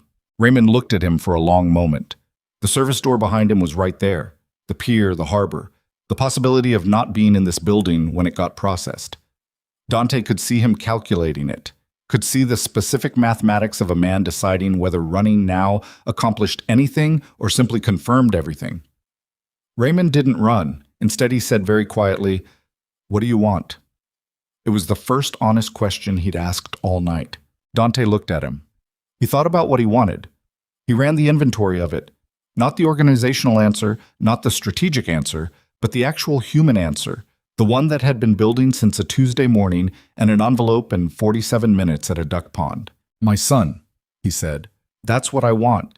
I want him to be able to grow up in a city where your family isn't looking at him as a mechanism. I want the case against me structured in a way that dissolves the organization without taking down every legitimate business and every non-criminal employee connected to it. And I want your father's name in the documentation because 40 years of careful deniability is not the same as 40 years of not being responsible. Raymond stared at him. You're asking me to give you my father. I'm telling you what I'm giving Garrett regardless. What you do with the time between now and when that happens is your decision. A long silence. The harbor moved under the pilings. Somewhere in the body of the warehouse, there were voices. Controlled, professional, the sounds of Garrett's people doing what they'd come to do. Raymond looked at the floor, then up. His face had the expression of a man arriving at the end of something he'd been building toward his entire life, and finding that the arrival is nothing like the destination he'd imagined. My father is 71 years old, he said. I know. He has... He stopped. Started again. He's not well. Dante said nothing. He waited. Raymond pressed his lips together. He looked at the service door. He looked back at Dante. And then, with the particular heaviness of a man setting something down that he's been carrying for a very long time, he reached into his own jacket, slowly, visibly, mirroring Dante's earlier deliberateness, and produced a phone. He held it out. The contacts on this phone, he said, include every operational connection the Marchetti family has maintained for the last decade. Lawyers, officials, federal contacts, including Reese's handler. Every arrangement, every name, every number. His hand didn't shake, which was either composure or numbness, and Dante didn't know which. That's what I can give you. Dante took the phone. The door behind you, Dante said. You've got maybe 4 minutes before Garrett's people reach this end of the building. Raymond looked at him. You're letting me go. I'm not doing anything. The door's been there the whole time. Raymond Marchetti looked at him for one more moment. Something complex and unresolvable in his face. The look of a man who has just been shown something about the person they've been fighting that they didn't expect and don't have a category for. And then he turned and pushed through the service door and was gone, into the cold gray morning above the harbor. Dante stood alone at the north end of the warehouse and listened to the door bang shut and the water move and the professional voices growing closer, and he looked at the phone in his hand. Raymond's phone, with its decade of arrangements and names and numbers, and understood, standing there with his arm bleeding and his empire already past tense, that this was the moment he had been moving toward since a Tuesday morning, and that it felt nothing like he would have expected it to feel. It felt quiet, not empty. Not the flat gray nothing of penthouse mornings looking out at a city he controlled. Quiet in a different way, the quiet of something finished.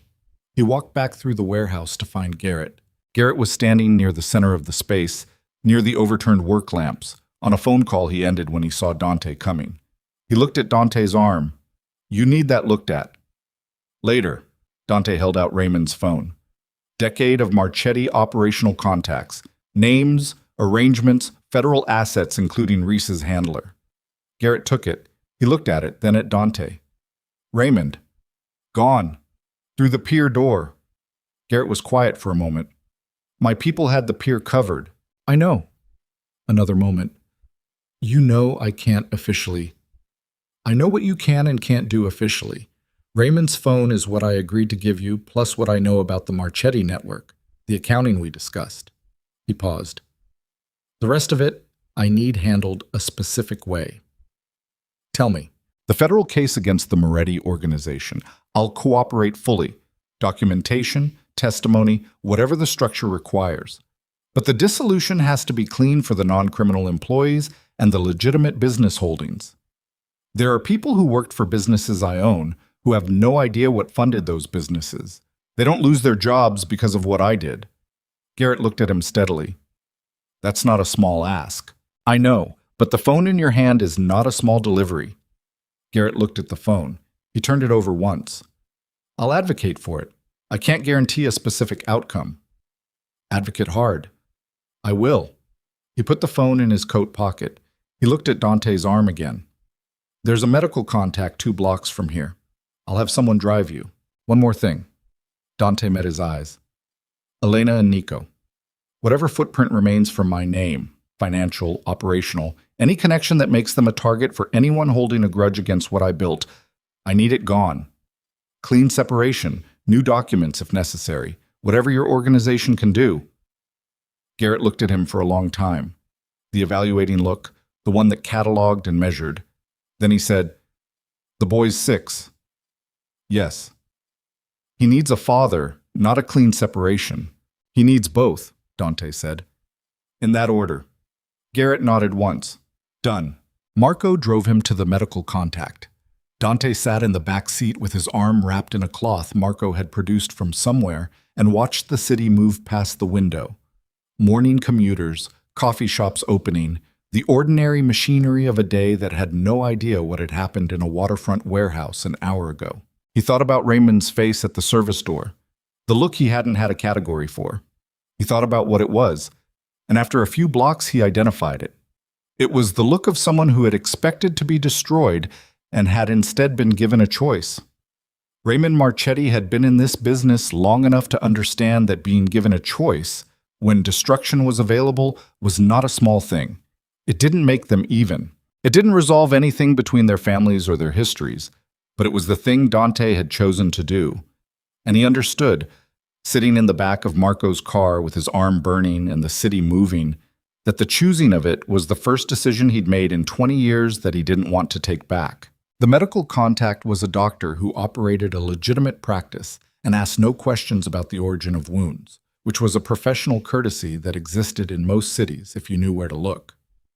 She cleaned and closed the cut on Dante's forearm with the brisk efficiency of someone who has made a decision about what she will and won't involve herself in and sticks to it. She told him it would scar. He said that was fine. He called Elena from the waiting room. She answered on the first ring. "I know you're okay," she said immediately. "Garrett's people called Marco, but I need to hear it." "I'm okay." He heard her exhale, a long, controlled release of something she'd been holding since he'd walked into that warehouse. "Nico's still asleep," she said. "He slept through the whole morning somehow. That's his superpower." A sound that was almost a laugh. Almost. "What happens now?" He looked at the waiting room wall. Generic art, the kind chosen specifically to be unremarkable. A lamp with a warm bulb, the ordinary furniture of waiting. "I'm going to cooperate with a federal process that dismantles what I built. It'll take months. There'll be legal complications and financial ones, and some of it will be public." He paused. "Your name stays out of it. Nico's name stays out of it. Garrett's people are handling that. And you? I'll be available, for whatever the process requires." He chose the words carefully. "And for whatever Nico requires. Every day, if you'll let me." A long silence. The lamp made its warm light on the ordinary wall. "I meant what I said this morning," Elena said. "Come back." "I'm coming." "I don't mean to the townhouse." Her voice had that quality again. The careful neutrality lowered, the personal register, the layer she only allowed in unguarded moments. "I mean, come back, all the way. Whatever version of you exists after all of this, the real one, not the performance. That's the one I'm asking to come back." He sat with that for a moment. The weight of it and the specific nature of what it was offering. Not forgiveness granted in a single statement, not the erasure of 6 years or 3 years or any of it, but an opening. A door left ajar. "I'll try," he said. "Every day I'll try." "That's all I asked," she said. "That's all it ever needed to be." They stayed at Iris's townhouse for 11 more days, while Garrett's organization managed the initial phase of what it was managing, and Dante's attorneys, a different set than before, ones with no organizational connection, began the complex legal architecture of cooperation and dissolution. Dante slept on the couch. He did not ask for more than that and was not offered more than that, and it was the right arrangement for where they were. On the third day, Nico asked him to teach him to whistle properly. They sat on the townhouse steps in the autumn afternoon, cold enough to see their breath, warm enough to sit outside. And Dante demonstrated the technique with the patient repetition of someone who has nowhere else he needs to be, and Nico attempted it with total commitment and zero success for 40 minutes. and on the 41st attempt produced a sound that was recognizably a whistle, thin and wavering and triumphant, and threw both arms up like he'd scored a goal. And Dante laughed. A real laugh, full and unguarded, the kind he hadn't produced in long enough that the muscles involved had apparently forgotten the motion. And Nico looked at him with those eyes and said, "I knew I was almost there." And Dante said, "Yeah, buddy, you were almost there the whole time." Elena was watching from the doorway. She didn't say anything. She went back inside, but she was smiling. The dissolution took 8 months. It was not clean in the way clean was a word used for things without complications. There were depositions and asset freezes and a morning on page 7 of the city newspaper with Dante's name in a headline that Iris cut out and threw away before Nico could see it. There were former associates who felt betrayed and former enemies who felt vindicated, and a long stretch of weeks where Dante's attorneys called with problems faster than solutions could be assembled. There were nights when Dante sat in the apartment he'd rented, small, 2 bedrooms, in a neighborhood that had no history with his name, and looked at the ordinary walls and felt the shape of everything he'd dismantled and tried to locate regret in the inventory. He found something, but it wasn't regret. It was closer to the aftermath of a fever, the exhaustion, the strange clarity, the altered relationship with the ordinary world that comes from having been somewhere else for a long time and returned. Marco found other work. He called once to say so and didn't elaborate, and Dante understood that the call itself was the relationship being concluded with dignity, which was the right way to conclude it. Iris stayed in the townhouse and kept the refrigerator magnets. Dove recovered from the hit he'd taken at the door and sent a single text that said, "Okay," and nothing else, which was his entire vocabulary of reassurance. Garrett's organization delivered on the clean separation. Elena's name never appeared in any public documentation. Nico's name existed in no federal file anywhere. Garrett himself appeared once more, outside the coffee shop near Elena's new apartment in November, on a cold morning when Dante happened to be walking Nico to school. He fell into step beside Dante for half a block after Nico ran ahead to jump on a pile of leaves someone had raked to the curb. "Raymond's father is being investigated," Garrett said, without preamble. "The phone you gave me opened 17 parallel inquiries." "I know. I read what I could." "Raymond himself surfaced in Portugal. We're monitoring." "That's your business now." Garrett was quiet for a moment. They walked half a step behind Nico, who was identifying additional leaf piles with the systematic enthusiasm of a scientist conducting field research. "You did something unusual in that warehouse," Garrett said. Dante watched his son. "I did several things. I mean with Raymond, the door." Garrett glanced at him. "Most men in your position would not have made that choice." "Most men in my position didn't have a reason to make a different one." Garrett seemed to consider this. They'd reached the end of the block. Nico had stopped at the corner, waiting the way Elena had taught him, not moving without an adult at street crossings, a rule he followed with the same seriousness he applied to everything that mattered. "The accounting you provided," Garrett said. "It was thorough, more thorough than our agreement required." "I know." "Why?" Dante looked at his son waiting at the corner, patient in the autumn morning, holding his backpack straps with both hands, the blue jacket he'd worn in the photograph that had started everything. He thought about the blank space in the crayon drawing on the school bulletin board. He thought about construction paper leaves and a stuffed animal named Gus, and 47 minutes at a duck pond that had cost him everything and given him the only thing that mattered. "Because partial truths," Dante said, "are how I built the thing I spent this year tearing down. I'm done with partial truths." Garrett looked at him for a moment, then he extended his hand. Dante shook it. Garrett walked back the way they'd come without another word, which was exactly his style. And Dante watched him go for a moment before crossing the street to where his son was waiting.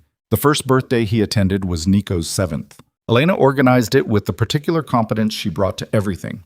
A small party, at a park, 7 children, a cake that Nico had specified must be chocolate with blue frosting because blue remained superior to all other colors.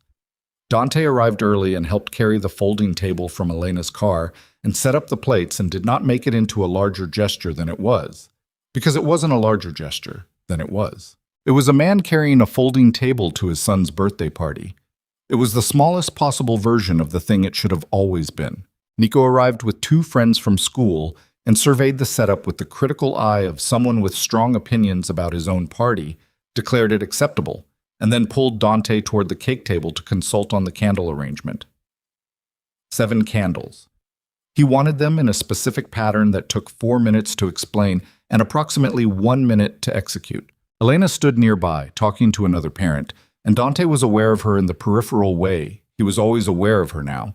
Not the guarded awareness of 2 people navigating damage, but something that had started slowly and without announcement to resemble the earlier thing. The thing before the conference room and the gray dress and the pen with its soft click. Not identical to it.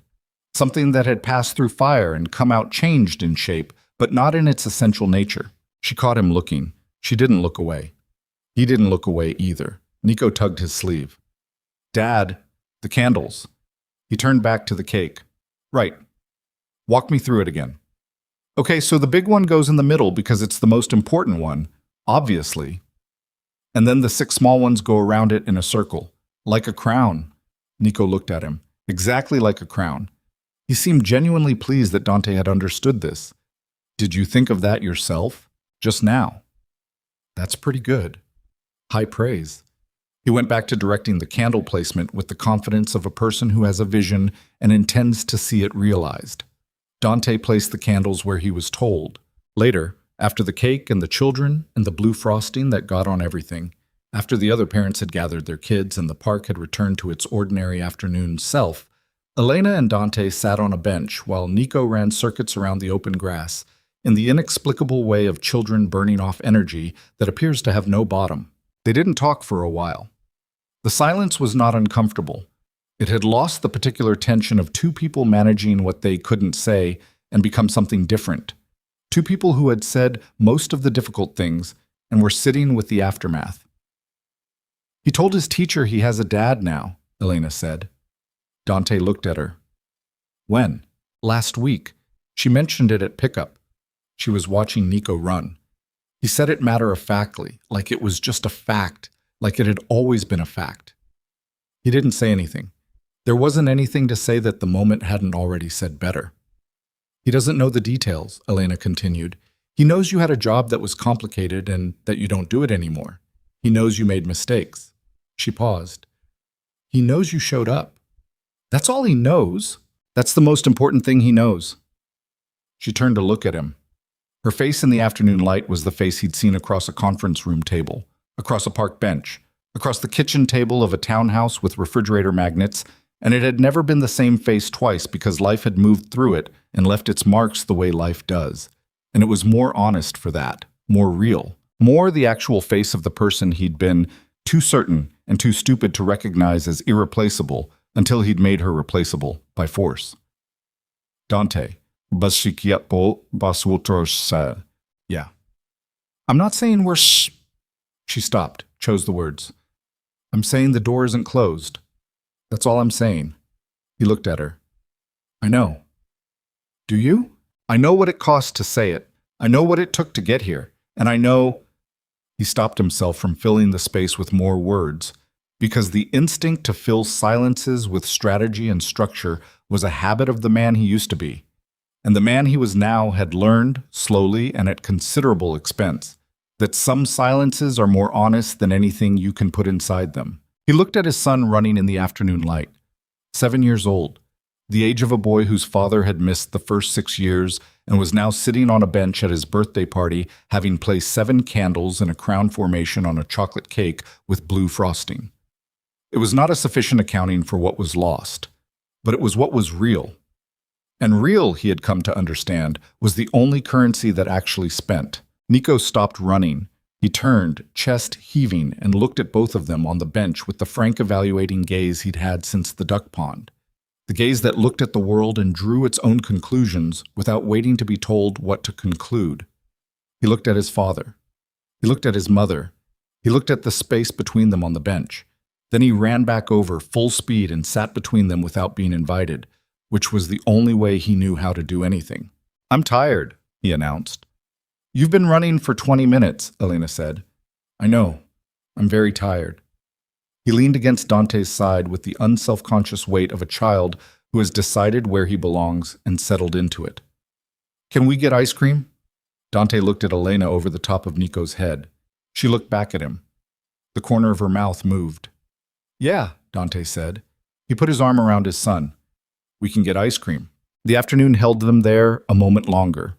The park, the bench, the autumn light doing what autumn light does, which is make everything look like it's both ending and beginning at once. Then Nico scrambled up and announced that the ice cream place was in the direction he was already walking, and Elena stood and smoothed her jacket, and Dante stood beside her, and they walked after their son together into the ordinary, irreplaceable afternoon, carrying everything the past had cost them, and everything the present had returned, which was not the same as forgiveness and not the same as beginning again, but was something true and sustainable, and built on the only foundation that had ever actually held anything worth keeping. Not fear, not power, not the cold clarity of a man who controls everything. Just this. The boy ahead of them, running toward ice cream, turning back once to make sure they were still there. They were there. They were both still there. End.